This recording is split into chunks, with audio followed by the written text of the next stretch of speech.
Kaning gisilin mo ba? Dili.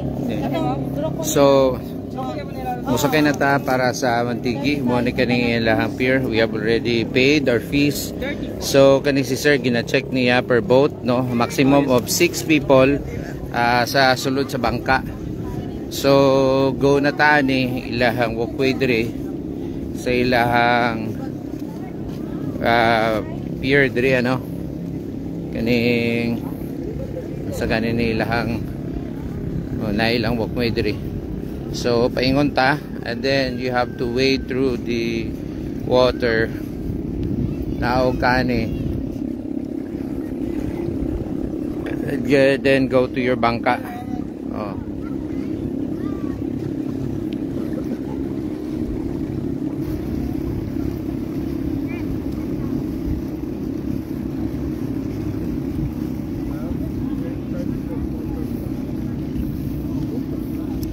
So you just have to be careful pag manaog ka diri, especially when you have seniors or children with you, just to have to be safe. So this is the advantage once you have your water shoes with you. Kay gawas nga dili masudlan og balas ang imuhang tiil, dili pod ni at least makatabang siya if there are some sharp objects sa water, dili po ka masamad. So mga bildo diha or mga sharp rocks or na mga corals, so muna, so dili naman nakapakaduol aning mga bangka. All you have to do is go to the bangka.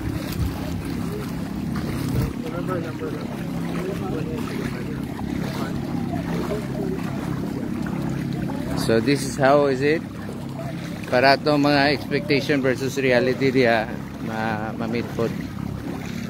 So muni, and then you have the boat guide that will assist you sa imong pagsaka.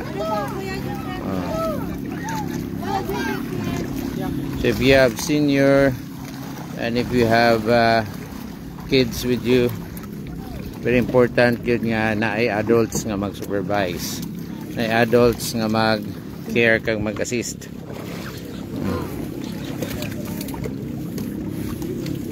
Mama. Okay, there you go. So kita po saka na ta. Bisag ako gina-assist ni ate. Bisag ako gi-assist ko ni ate.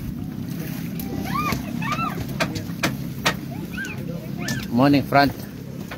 Ang front diri. Diri ang front. Movement kasi kuya. You sit, Joseph.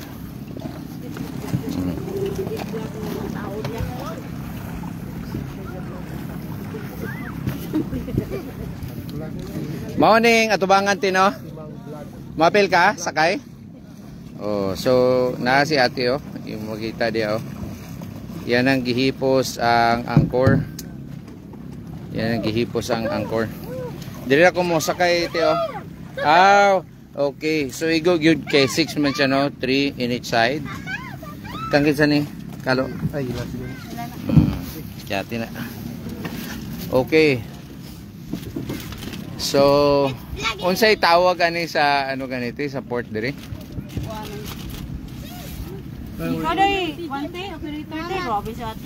Mantigi Island na port. So si ate look at her. Look at her.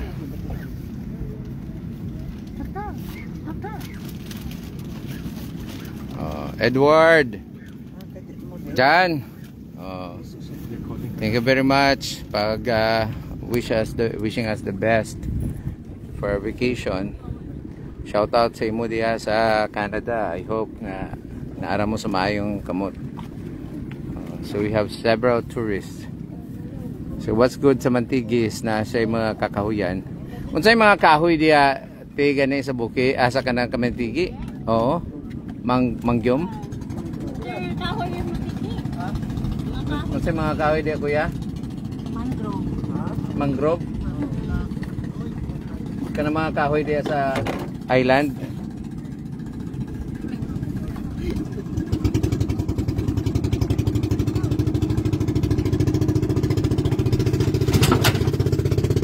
So, gina-start ng engine. So, we are on a trigger boat. Just like everyone else. But if you are staying in a hotel, na sila ilahang means of transport, you can request for the services if you want to have a day tour in Matigi Island or White Island. But it comes with a fee, of course, on top of your accommodation.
No? That's a ride before, Yeah, right? that's not about that.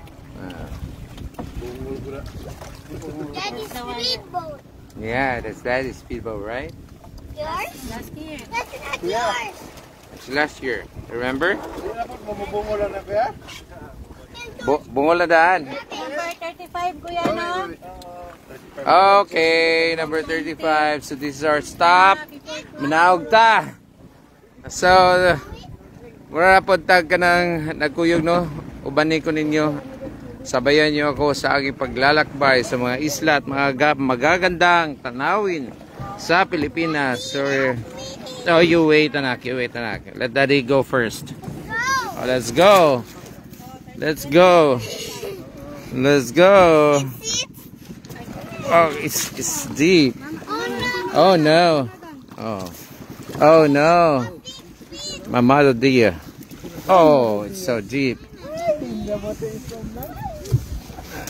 And my baby deer.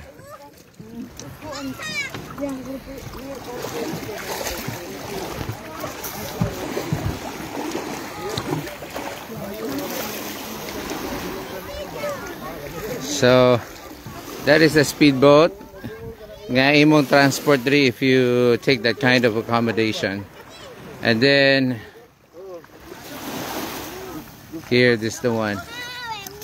So again, I'm going to emphasize 75 pesos per pax kung magkuha tani. And then pila ang approximate time. Pila ganito ka minutos atong tabok? Mga 15 to 20 minutes. 15 to 20 minutes ang atong lakaw. Senior citizen o students is 50 pesos. So makasave ta og 25 pesos. So all of them, maghulat ra mo dirite or mag-adto pa mo balik? So kada pasahero day hulatan gyud sa bangka. Okay. Very good. So dinhi maghulat sila, no? Until nga makabalik. Maximum pila ka oras te? 3 hours. So 3 hours ra gyud ang ginahatag. Okay. So maximum 3 hours. Ako mag-extend 200 ang per hour. Okay. So at least you get that information right now. So 3 hours muhulat sila. And then muhulat sila for 3 hours. And then per hour nga ka na ma-extend ka is magbayad kag 200 pesos. So let me show you around, my dear friends, sa atong Mantigi Island. This is one of the premium spots here in Northern Mindanao. We have explored yesterday ang katong White Island. This is a sanctuary for turtles, the breeding ground, also where they lay their eggs. So you look around, the water is so beautiful. It's turquoise blue. Pag sunny side, sunny pag yun ng adlaw is mas kuya pag yun siya. But in this particular place, pag mag-init ng adlaw, nga walay overcast, walay clouds, is grabe ka init yun siya. So it's very important you wear a bucket hat. And then you have trees, mango trees that are growing around, so you can just shelter. Find a spot where you can sit down and then have your picnic. And this is the beauty of this island. Look at that. It's white sand. White sand. And a lot of foreign tourists are visiting this place. There you see the main Camiguin Island. It's a province on its own, but you can just take a drive around the island in just one day. So yesterdays we have a perfect experience of driving on top of the highest part of the island on a paved road. Pre? How is it? Good? Ayos? Mangita ta? Dito sila man?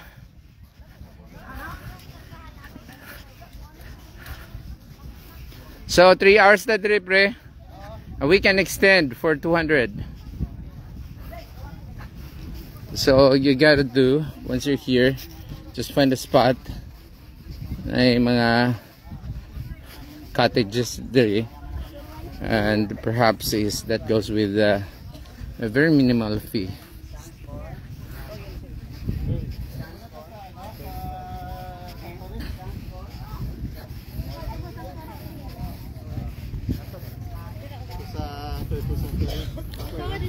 Okay. So kaning ano? Naka-orientation si Kuya kapag amazing. Si Amazing nanapod, si Mr. Amazing. Siya gyapon na. Orientation. Dili tayo abang lang tayo. Anay tao. Okay. So, ang yun na to si Amazing. Ato nag-orientation kita. Stevie! Hello, Sabi. So look at that. When the sun is out, the blue in the water really comes out too. And then you can see the shade of blue that is changing in the sky mixed with the water and this white sand. It's really perfect sight to see. You call that paradise, isn't it? So that's it. So it's good that we have a good internet signal right here in this island, so we can do this live streaming for you to also experience what I'm seeing right now, and for you to be motivated that atong mga kababayan kini atong nasod 7,641 islands unya nagtimpi ta sa atong mga ginapangtago diha nga mga kayamanan ato pananghalong katon kay mag-enjoy ta. Boss, mangita tag ka ng iyang kabitayan na nagani, boss. Okay. Okay. Let's go around the island. Let's walk around the island. Spend this time with you guys. Let's take a walk on a tour of the island. Maybe I'll just end this segment right here, and then I'll give this another title for you to be able to categorize everything according to your viewing experience. So I'd like to thank you for riding with me in my boat ride going to Mantigi Island. So I'll end this segment in our live stream, and we'll be opening up one right now for a new one. Give us a like and a follow once again, and share this live stream video for your friends who would like to come and visit Mantigi Island here in Camiguin Island. Thank you very much. Bye for now.